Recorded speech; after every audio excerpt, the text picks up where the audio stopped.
Hi hello ನಮಸ್ಕಾರ welcome to ಕೆಮ್ channel ಬೈಸಂದ friends ಎಲ್ಲರೂ ಹೇಗಿದ್ದೀರಾ?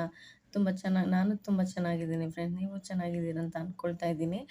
ಬನ್ನಿ ಇವತ್ತೊಂದು ಚಿಕನ್ ಕಬಾಬ್ ಮಾಡ್ತಾ ಇದ್ದೀನಿ. ಸೂಪರಾಗಿರುತ್ತೆ ಫ್ರೆಂಡ್ಸ್. ನೀವು ಈ ಥರ ನಾನು ಮಾಡೋ ಸ್ಟೈಲಲ್ಲಿ ಒಂದ್ಸಲ ಟ್ರೈ ಮಾಡಿ, ಹೇಗೆ ಬಂತು ಆಮೇಲೆ ಕಮೆಂಟ್ಸ್ ಮಾಡಿ ಫ್ರೆಂಡ್ಸ್.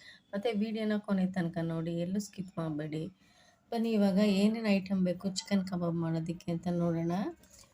ನೋಡಿ, ಇದೊಂದು 3/4 kg ಅಷ್ಟು ಚಿಕನ್ ಇಟ್ಕೊಂಡಿದ್ದೀನಿ. ಮತ್ತು 2 ಗೆಡ್ಡೆ ಬೆಳ್ಳುಳ್ಳಿನ ಸಿಪ್ಪೆ ಸಮೇತ ಇಟ್ಕೊಂಡಿದ್ದೀನಿ. ಸ್ವಲ್ಪ ಪುದೀನ ಸೊಪ್ಪು, ನೋಡಿ ಸ್ವಲ್ಪ ಶುಂಠಿ, ಮತ್ತು ಕಾಳು ಮೆಣಸು 1 ಸ್ಪೂನು, ಮತ್ತು 1 ಮೊಟ್ಟೆ, 2 ಸ್ಪೂನಷ್ಟು ಮೊಸರು ದೊಡ್ಡ ಸ್ಪೂನಲ್ಲಿ, ಮತ್ತು ಇದು ಕಬಾಬ್ ಪೌಡರು, ಮತ್ತು 1-2 ಹಸಿಮೆಣ್ಸಿನ್ಕಾಯಿ ಇಟ್ಕೊಂಡಿದ್ದೀನಿ. ಬನ್ನಿ ಇವಾಗ ಸ್ಟಾರ್ಟ್ ಮಾಡೋಣ.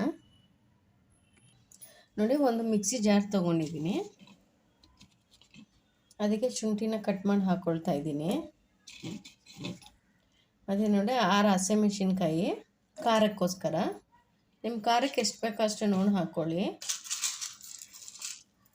ನೋಡಿ 1 ಸ್ಪೂನಷ್ಟು ಮೆಣಸು, ಪುದೀನ ಸೊಪ್ಪು, ಮತ್ತು ಬೆಳ್ಳುಳ್ಳಿನ ಸಿಪ್ಪೆ ಸಮೇತನೇ ಹಾಕ್ತಾಯಿದ್ದೀನಿ ನಾನು. ಯಾವಾಗೂ ಬೆಳ್ಳುಳ್ಳಿ ಜಾಸ್ತಿ ಇರಬೇಕು, ಶುಂಠಿ ಕಡಿಮೆ ಇರಬೇಕು ಫ್ರೆಂಡ್ಸ್, ಆವಾಗೇ ಟೇಸ್ಟ್ ಬರೋದು. ನೋಡಿ, ಇದಕ್ಕೇನೆ ಮೊಸರನ್ನು ಹಾಕ್ಕೊಳ್ತಾ ಇದ್ದೀನಿ. ಮೊಸರು ಹಾಕ್ಕೊಳ್ಳೋದ್ರಿಂದ ಚಿಕನ್ ಸಾಫ್ಟ್ ಆಗುತ್ತೆ, ಜ್ಯೂಸಿ ಥರ ಇರುತ್ತೆ ಫ್ರೆಂಡ್ಸ್. ಇವಾಗ ಇದಿಷ್ಟನ್ನು ಪೇಸ್ಟ್ ಮಾಡ್ಕೊಂಬರೋಣ.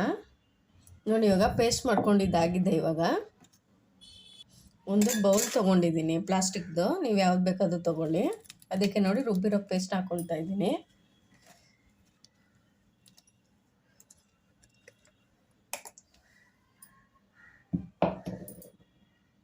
ನೋಡಿ, ತೇಜು ಕಬಾಬ್ ಪೌಡರ್ ಸೇರಿಸ್ತಾ ಇದ್ದೀನಿ ಇದಕ್ಕೆ ಮಸಾಲಾಗೆ.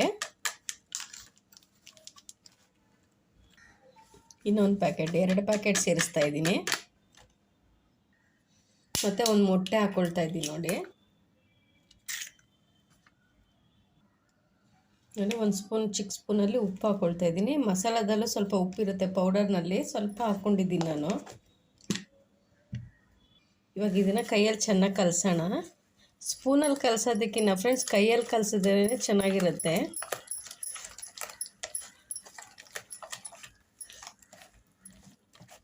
ಕೆಲವ್ರಿಗೆ ಕೈಯಲ್ಲಿ ಮಿಕ್ಸ್ ಮಾಡೋದು ಇಷ್ಟ ಆಗಲ್ಲ, ಅಂಥವ್ರು ಬೇಕಂದರೆ ಸ್ಪೂನಲ್ಲಿ ಮಿಕ್ಸ್ ಮಾಡ್ಕೊಳ್ಳಿ. ನೋಡಿ, ಇವಾಗ ಇದು ಮಿಕ್ಸ್ ಆಗಿದೆ. ಇವಾಗ ಇದಕ್ಕೆ ಚಿಕನ್ ಪೀಸಸ್ ಹಾಕ್ಕೊಳ್ಳೋಣ. ನೋಡಿ, ಚಿಕನ್ ಪೀಸ್ ಹಾಕ್ತಾಯಿದ್ದೀನಿ.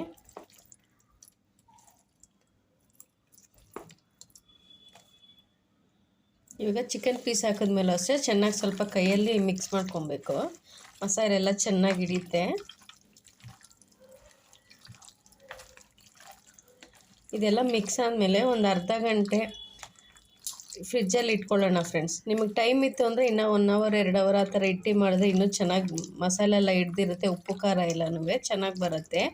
ಇಲ್ಲ ಅನ್ನೋರು ಒಂದು 10ರಿಂದ 15 ನಿಮಿಷ ಫ್ರಿಜ್ಜಲ್ಲಿ ಇಟ್ಟು ಮಾಡಿದ್ರೂ ಚೆನ್ನಾಗೇ ಬರುತ್ತೆ. ಇದನ್ನು ಒಂದು ಅರ್ಧ ಗಂಟೆ ಫ್ರಿಜ್ಜಲ್ಲಿ ಇಡೋಣ. ಇದು ಅರ್ಧ ಗಂಟೆ ನೆಂದಿದೆ ಚೆನ್ನಾಗಿ. ಒಂದ್ಸಲ ಈ ಥರ ಮಿಕ್ಸ್ ಮಾಡಿಬಿಟ್ಟು ಇವಾಗ ಎಣ್ಣೆನೂ ಚೆನ್ನಾಗಿ ಬಿಸಿಯಾಗಿದೆ, ಒಂದೊಂದೇ ಹಾಕ್ಕೊಳ್ಳೋಣ.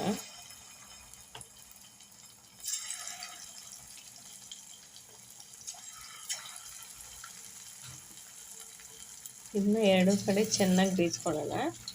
ಸಿಮ್ಮಲ್ಲಿ ಸ್ವಲ್ಪ 2 ಕಡೆ ಬೇಯಿಸ್ಕೊಂಡು ಆಮೇಲೆ ಲಾಸ್ಟಲ್ಲಿ ಹೈ ಮಾಡ್ಕೊಳ್ಳೋಣ. ಸಿಮ್ಮಲ್ಲಿ ಬೇಯಿಸಿದ್ರೆ ಒಳಗೆಲ್ಲ ಚೆನ್ನಾಗಿ ಬೆಂದಿರುತ್ತೆ. ನಾವು ಮೊದಲೇ ಹೈ ಮಾಡ್ಕೊಂಡ್ಬಿಟ್ರೆ ಮೇಲೆ ಮಾತ್ರ ಬೆಂದಿರುತ್ತೆ ಫ್ರೆಂಡ್ಸ್, ಒಳಗೆಲ್ಲ ಬೆಂದಿರಲ್ಲ. ಅದಕ್ಕೇ ಸಿಮ್ಮಲ್ಲಿ ಬೇಯಿಸ್ಕೊಳ್ಳೋಣ. ಈ ಥರ ಹಿಂಗೆ ಹಾಕೋವಾಗ ಮಾತ್ರ ಹೈ ಇಟ್ಕೊಳ್ಳಿ, ಆಮೇಲೆ ಸಿಮ್ ಮಾಡಿಬಿಡಿ.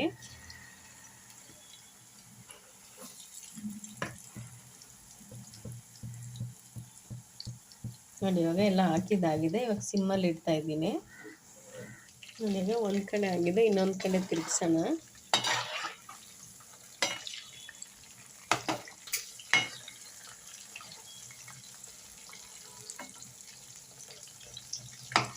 ಈ ಕಡೆನೂ ಚೆನ್ನಾಗಿ ರೋಸ್ಟ್ ಮಾಡ್ಕೊಳ್ಳೋಣ. ನೋಡಿ, ಇವಾಗ 2 ಕಡೆ ಚೆನ್ನಾಗಿ ಫ್ರೈ ಆಗಿದೆ. ಇವಾಗ ತಕ್ಕೊಳ್ಳೋಣ.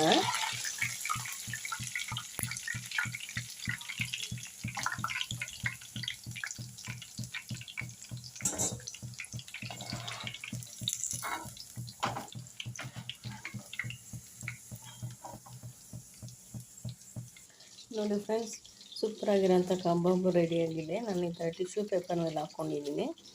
ಈ ವಿಡಿಯೋ ಇಷ್ಟ ಆದರೆ ಲೈಕ್ ಮಾಡಿ, ಶೇರ್ ಮಾಡಿ, ಹಾಗೆ ಸಬ್ಸ್ಕ್ರೈಬ್ ಮಾಡ್ಕೊಂಡು ನೋಡಿ ಫ್ರೆಂಡ್ಸ್. ಇನ್ನೊಂದು ವಿಡಿಯೋದಲ್ಲಿ ಸಿಗ್ತೀನಿ. Bye friends, take care, thank you for watching.